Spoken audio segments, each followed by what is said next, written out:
kata sebagian ulama mengatakan gini, orang yang menggampangkan sholat maka Allah kasih 12 ujian.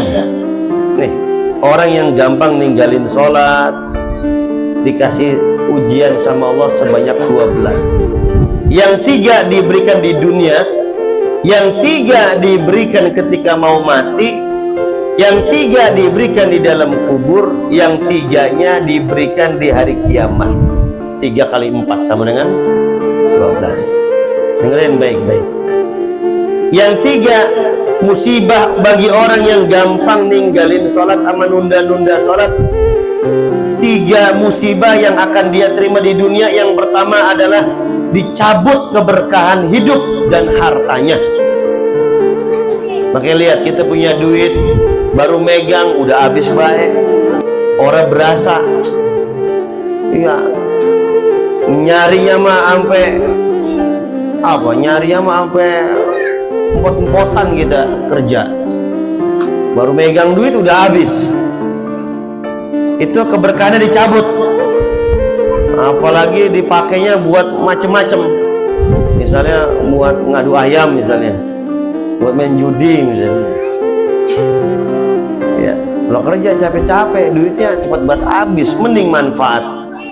Itu tandanya dicabut berkahnya sama Allah. Itu yang pertama tuh. Makanya usahanya meskipun lancar, duitnya kelihatannya masuknya cepet, tapi habisnya juga cepet. Itu tanda dicabut keberkahannya oleh Allah. Coba dah kita perbaiki sholatnya, insya Allah rezekinya akan diberkahi sama Allah. Rasanya itu kalau ngeluarin duit sekiranya nggak manfaat, berat aja hati kita. Nah, itu ciri-ciri orang yang menjaga sholatnya. Mau ngeluarin duit nggak ada manfaatnya. Umpama santri mau jajan mulu, sayang begitu, sayang aja bawaannya. Tapi giliran beli kitab misalnya, atau ngebantu orang, atau sodako, atau apa, wah cepet. Itu ciri-ciri hartanya berkah. Kemudian yang kedua, musibah yang akan diterima oleh dia, dicabut dari wajahnya tanda-tanda kesolehan, dihilangkan dari wajahnya tanda-tanda kesolehan. Ternyata wajah kita, kalau meskipun kita nggak dikenal orang soleh, orang pinter, tapi kalau jaga sholat, dari wajahnya itu kelihatan. Insya Allah yang di sini mudah-mudahan wajah-wajah orang baik semuanya. Yang terakhir, ya, yang terakhir adalah tidak akan diterima semua amal ibadahnya di dunia diterima. Makanya kita lihat, kita sebenarnya orang mukmin itu bisa dibedakan mana yang rajin salat, mana yang kagak. Kalau dia mukanya agak seram kemudian dibenci orang misalnya, wah udah ngeri aja tuh. Karena orang yang rajin sholat meskipun seram, tapi dilihat orang tuh manis gitu. Itu manis apa? Itu manu ya, jelek. Ya. Bawaannya ngelihatnya baik aja, ngeliat orang itu nur sholat, cahaya dari sholatnya. Itu musibah yang Allah berikan di dunia. Ketika nanti ketika mau mati, apa musibahnya? Yang pertama, musibah yang Allah kasih bagi orang yang suka menunda sholat dan meninggalkannya ketika mati. Yang pertama, Allah akan cabut nyawanya dalam keadaan kelaparan. Allah akan cabut nyawanya dalam keadaan kelaparan. Kemudian yang kedua, dalam keadaan haus. Yang ketiga, cabutnya dengan sakit, dengan kasar. Nanti kita akan rasain dah, tapi jangan sampai, mudah-mudahan ya bisa, mudah-mudahan kita bisa menjaga sholat kita dengan baik.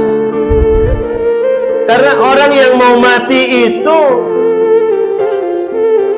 rasanya itu penuh dengan rasa takut, badan lemes, gak ada tenaga, atau riwayat gitu. Orang yang mau mati itu bahkan ada yang kehausan, mau ngomong, mau minta minum, gak bisa ngomong. Bahkan ada orang yang mau mati dalam keadaan kelaparan, mau ngomong minta disuapin gak bisa, bahkan mau disuapin makan pun gak masuk. Tuh lihat, Itu ada orang-orang yang kayak begitu ketika wafatnya. Dan orang yang ninggalin sholat itu pasti begitu. Makanya nanti iblis datang tuh ketika kita mau mati. Iblis datang kan ya. Dalam berita itu iblis datang. Iblis ngomong, lu kehausan ya? Iya, gua haus banget ini. Karena kita udah ma baina dunia wal qabr, udah wal akhirah. Kita berada di dimensi bukan di dunia banget, bukan di akhirat banget, tengah-tengah itu. Makanya bisa ketemu iblis. Iblis nanti nawarin lu, kalau haus gua kasih air, mau? Nggak mau. Tapi syaratnya satu. Apa?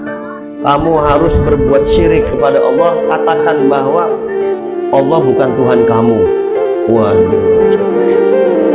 Di saat itu kita hausnya minta ampun. Ya kayak orang minum air garam 1 ember, gimana rasanya tenggorokan? Panas banget kan? Itu pas mau mati gitu. Makanya dibacain Yasin orang ketiga mau mati.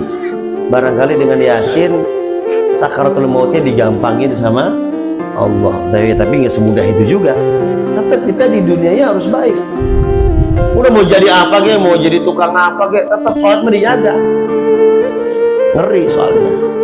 Kalau kita ikutin apa kata iblis, kok kelar udah hidup kita. Meskipun katanya sholatnya apa namanya di dunianya dia enak hidupnya, ketika mau mati mah nggak ada manfaatnya itu kehidupan yang enak. Nah itu musibah yang diberikan ketika dia mau mati. Kemudian musibah yang dia dapatkan di dalam kuburnya, yang pertama adalah kesulitan untuk menjawab pertanyaan malaikat Munkar dan Nakir. Menrobuka, kebetulan dia idolanya artis disebut, siapa nama artisnya ya? Saya nggak hafal. Markonah misalnya, Tulkiyem. Karena yang dia ucapin sesuai dengan apa? Perbuatan dia di dunia. Na'udzubillahi min. Yang kedua, akan digelapin kuburannya, nggak ada cahaya sama sekali. Tuh, di dalam kubur tuh nggak ada cahaya, nggak ada. Gelap, tahu-tahu dia disabet aja. Tahu-tahu ular datang makan dia. Nanti balik lagi seperti puluhan tahun, ratusan tahun. Dan yang ketiga, musibah di dalam kuburannya akan semakin sempit. Ya, kita dalam kubur aja, kayak apa kita ngelihat kuburan orang mati aja rasanya lega apa sempit? Rumahnya mah gedongan. Kamar tidurnya aja kita 5x5 misalnya. Lah dalam kubur mah 1x2. Kecil apa gede? Ya kecil. Itu rumah kamar kita itu rumah masa depan, setiap orang akan memasukinya. Na'udzubillahi min. Yang terakhir, 3 musibah yang Allah berikan buat dia di yaumil qiyamah. Yang pertama adalah hisabnya, perhitungan amalnya akan dipersulit oleh Allah Subhanahu wa ta'ala. Tadinya nongol tuh dalam hitungan perbuatan dia amal baik, sholatnya kagak, pahalanya kehapus. Rajin sodakoh, sholatnya enggak, kehapus sodakoh pahalanya. Meskipun dia jiwa sosial, meskipun dia penyayang sama orang lain, peduli sama orang lain, kalau enggak sholat itu pahala ludes semuanya. Na'udzubillahi min. Ya. Makanya sholat itu kata sandi lah, password kunci semua amalan baik kita diterima sama Allah. Yang kedua, Allah akan murka kepadanya. Dan yang ketiga, dimasukkan ke dalam neraka. Na'udzubillah, summa na'udzubillahi min. Makanya kalau kita merasakan 3 musibah tadi di dunia, wah, kita berarti harus segera bertaubat kepada Allah Subhanahu wa ta'ala, agar kita diberikan kesempatan untuk bisa ibadah kepada Allah Subhanahu wa ta'ala, dijaga keimanan dan ketakwaan kita kepada Allah Subhanahu wa ta'ala.